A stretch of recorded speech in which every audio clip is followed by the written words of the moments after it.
谢谢会议主办方的邀请。我的演讲主题是中国经济重现繁花似锦，需要3类新质生产力。最近电视剧《繁花》热播，大家看到了90年代初期股票市场和外贸市场的活跃。《繁花》的主要故事集中在1991到1994年，大结局我们看到的是1997年浦东东方明珠的建成和香港的回归。去年热播的电视剧《漫长的季节》，故事发生的背景是1997年东亚金融危机，1998年国企改革和4500万工人下岗。2001年中国加入 WTO， 成为世界工厂，经济再次迎来繁花似锦的年代，并在4万亿的刺激下盛开得更加耀眼。一直到2011年，经济每年的增速都在8%以上，但从2012年开始，中国经济持续下行，再次进入到漫长的季节这样一个状态。2019年4月，政治局经济工作会议就说了，国内经济存在下行压力，这其中既有周期性因素，但更多是结构性、体制性的。经历了2轮经济周期，从乐观的角度来看，我们有理由期待繁花再次盛开。这一次的催化剂可能是中国积极参与到与全球南方国家的深度合作，以及新质生产力的形成。总书记去年提出新质生产力的概念后，专家学者给出一系列解读。我认为能够提升全要素生产率的生产力就是新质生产力，可以从3个类别或者维度去实现。与普通人关注消费、投资和进出口不同，经济学家认为全要素生产率是理解经济增长的关键指标。党的20大报告就指出，着力提高全要素生产率，推动高质量发展。我认为理解经济下行最有代表性的数据还是全要素生产率的变化。世界银行在2020年发表了一个研究指出，中国在上世纪80年代、90年代、新世纪的第1个10年，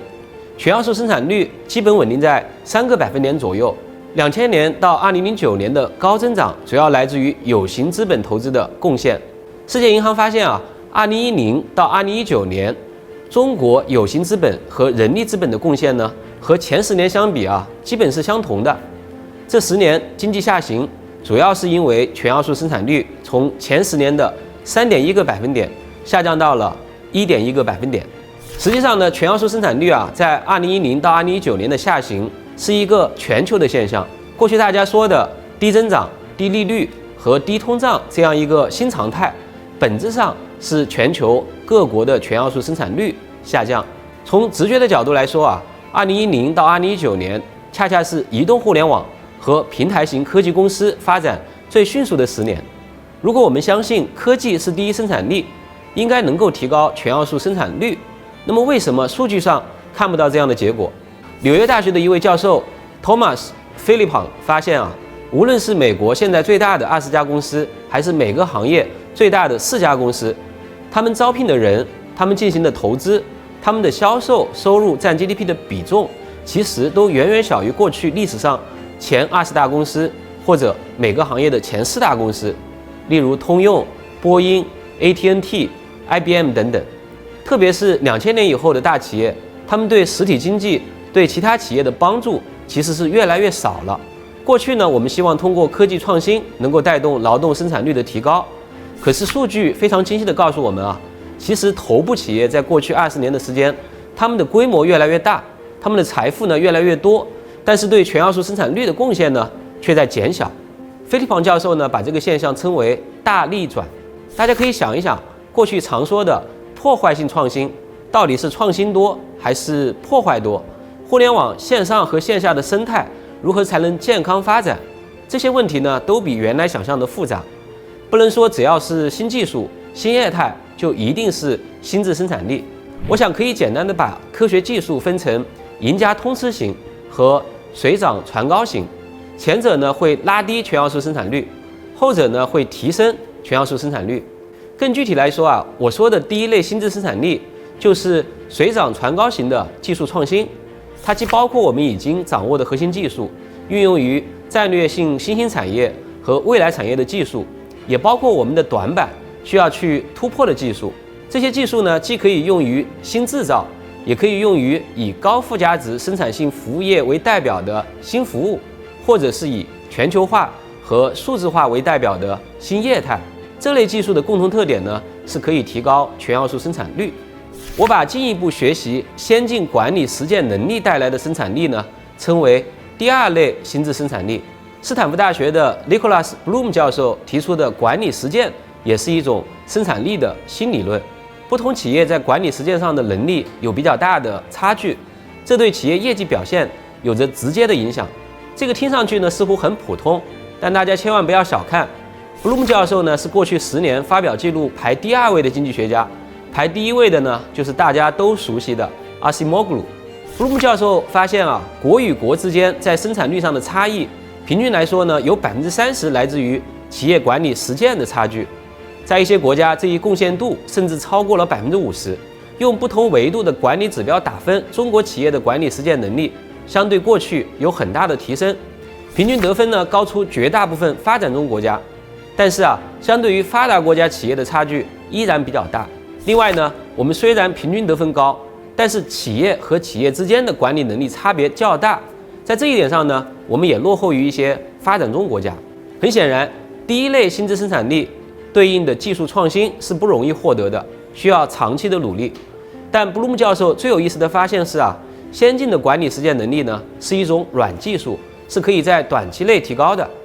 布鲁姆教授带领团队在印度纺织企业进行实践，采取5个月的标准化管理实践改进的企业呢，在1年的时间里，相比未改进的同类企业，生产率提升了17%，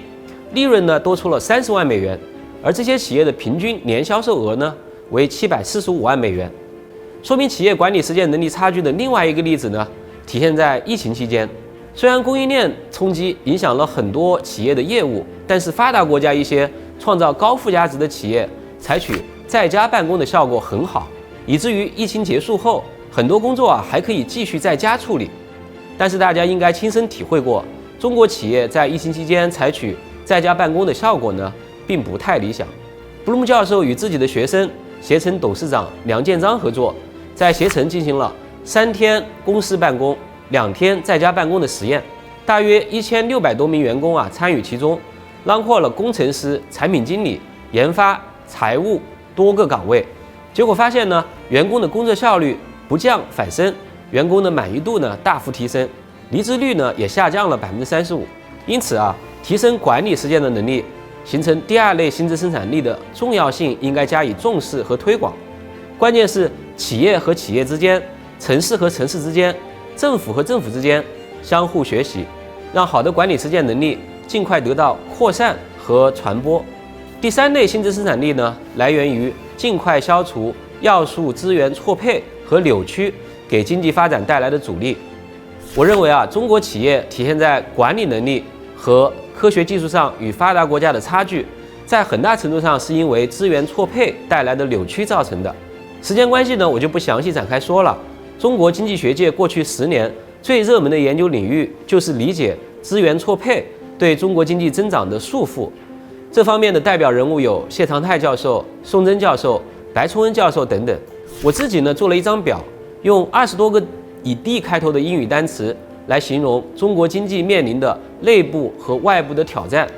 比如赤字、债务、违约、去杠杆、贬值、通缩、贫富差距、脱钩、去风险、去碳化等等。其中呢，最重要的就是人才错位、资源错配。